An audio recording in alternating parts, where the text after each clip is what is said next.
everyone, this is Peggy for Cropstop.com, and today we are going to take a look at liquid pearls.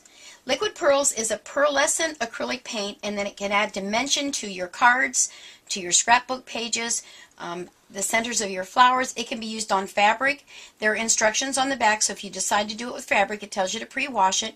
But it's a really cool thing, and I have a couple little techniques you can do besides just glop it on your paper. So let me just show you some of the things we're going to use today. Again, the liquid pearls. It comes in a lot of different colors. I'm going to use one of my Copic markers. I'm going to use a water-filled pen. I'm sure these have a special name. I call them a water-filled pen. And a little paintbrush.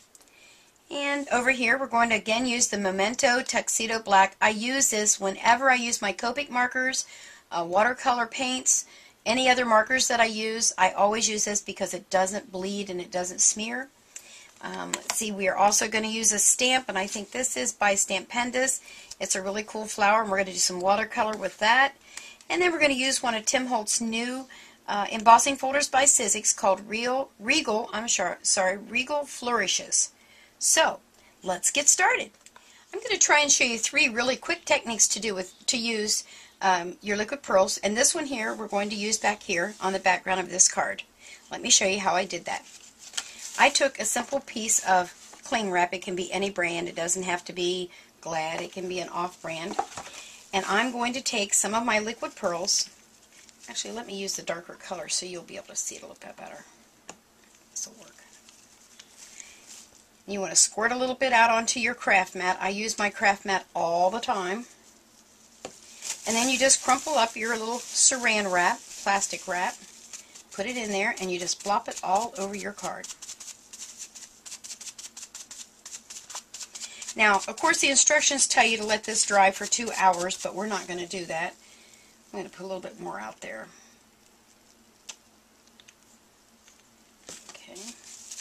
So we can get a little more texture on this. Once this dries, then I'm going to come in. I forgot to tell you we were going to use some Distress inks. So I did this one first, so while I do the other techniques, this can be drying. So let the camera come in and let you see the texture. And do you see the shimmer in that? Isn't that cool? Now I'm going to let that dry, and then we're going to come back and I'll show you what you do next. With the liquid pearls, a lot of people complain that when they squirt it out, let me just show you real quick, let the camera get here real close. When you pop it out, you get this little teeny weeny, I don't even know if you can see it on camera, but it looks like a Hershey Kiss on top because it doesn't flatten.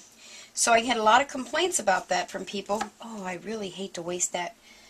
I can't waste it. You know how I am. I can't waste this. I know I'm reaching in front of the camera. Okay, now I'm happy. So what I want to do is to show you how you can flick it to flatten it. I know that sounds weird, but if you look in the center of this flower, that's liquid pearls right there, and it's nice and flat, just as if I'd put a bling there. And on the butterflies, let's see if you can pull the camera in to see that a little bit closer, they're nice and rounded. Let me bring one more sample in to show you. And here it looks like it's 3 little silver brads or pearlized brads on this card. Now let me show you how I did that. You simply shake your bottle a little bit, and I'm going to put 3 glops on here. You kind of see that little tip there? Can you see that on camera? Yeah, there we go. So you have that little tip. Then if you'll just take your finger and flip underneath your paper, now they're nice and smooth. Isn't that awesome? Just like a little flick of finger. Now here's the other little cool thing. Those will take a little bit to dry because I made them pretty fat. What you can do is take your Copic marker, and if you don't have the right color that you want, you can color them with your Copic markers to match your cardstock or your ribbon, whatever it is you want to use. So if you have the pearl and you have Copic markers or any kind of permanent marker, will do the job. Now I have red bling. So that's called flick to flatten. Now the last technique I want to show you that you can do with your liquid pearls is to watercolor with it. I pre-stamped this and threw this card together really quick. I just stamped it again with the black Memento, and then I went back over it, and I'm going to show you how to watercolor. And then I also did this flower. Now I'm not sure if the camera can pick up the shimmer to that, but it just adds a totally different look to it. Now I could have gone back in on this one. Let me pull this out and show you because this looks really cool. I wish I had a darker color. All those little, I don't know what you call those, the little pollen-y things. There we go. you can go in and you can then add more dimension to your flower once you've watercolored it. And I'm all about dimension. That's why I think I love my Cuttlebug and all my embossing folders. There's a lot of little pollen thingamadoodle buggers on this little stamp. There. So what I would do again, because I don't want those little tips on there, I just give it a little flick. And I don't have to do it hard. But there you are. It gives you that nice dimension. Isn't that awesome? Alright, now let me show you how to watercolor. Very, very simple. I went ahead and I stamped this so we wouldn't have to take time to do that. And I'm going to put, again, a little bit of my pearl up there. And I'll put a little bit over here, this color. And then I'm going to use my water brush. Now you can do it a couple ways. I don't have a water bottle up here, so I'll show you first with the, I'll just drip some water in, just a couple little drops. There we go. And you just mix it up. Kind of like the same thing you do when you did the Studio Paints by Claudine Hellmuth. Now because I'm going to cut this out, I don't worry about staying in the lines, but that's just because I know I'm going to cut it out, obviously. If I was going to wasn't going to cut it out, I'd be a little more particular.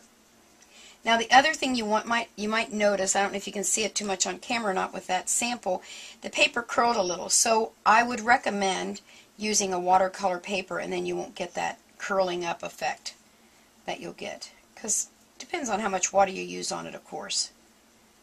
Alright, so we painted that. I'll just wipe off my brush here. And then we're going to use this pink. Put a little bit of water in there. And this time I'm going to use my aqua pen here, paintbrush, and you just go along the sides and just add a little bit to it. And of course you can do as much or as little as you want, and as dark as you want. If you want it darker, you can make it darker.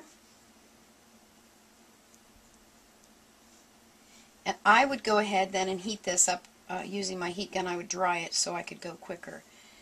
And you see how I'm kind of leaving some blobs on there because it's a little thicker.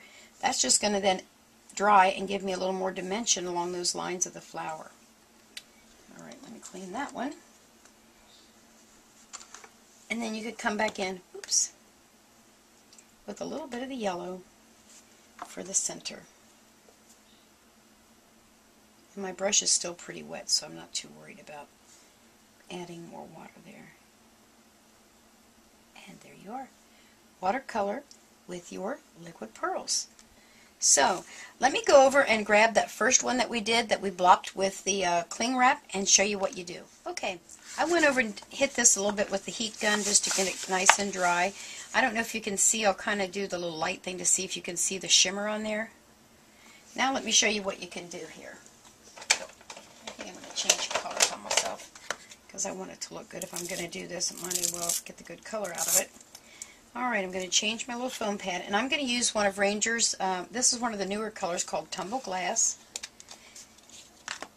And in the last video I did showing how to use the Distress inks, I told you that the best way to do it is to come off the edge, start off the edge and go in. You don't want to blop down and start, because once your ink is on there, it's on there. So I'm going to do the same thing here. I'm going to start at the edge, and I'm going to pull it in. Wow, look at that. Can you see the color that that's given me? I am going to love this.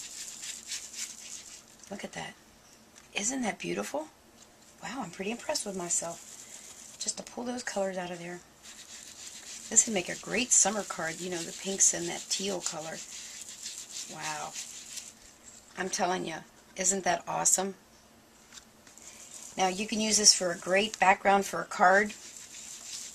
You can use it in your scrapbook, mount a picture. Of course, you'd lose a lot of the edging there, but or in the middle you'd only get the edge, but look at that. Wow, I am really liking that one, Steve. Okay, so there you are, a nice summer thing. So hop over to cropstop.com and get yourself some liquid pearls and try these techniques, the flick to flatten, the watercolor, and the saran wrap look. There you are. Have a great day. Bye.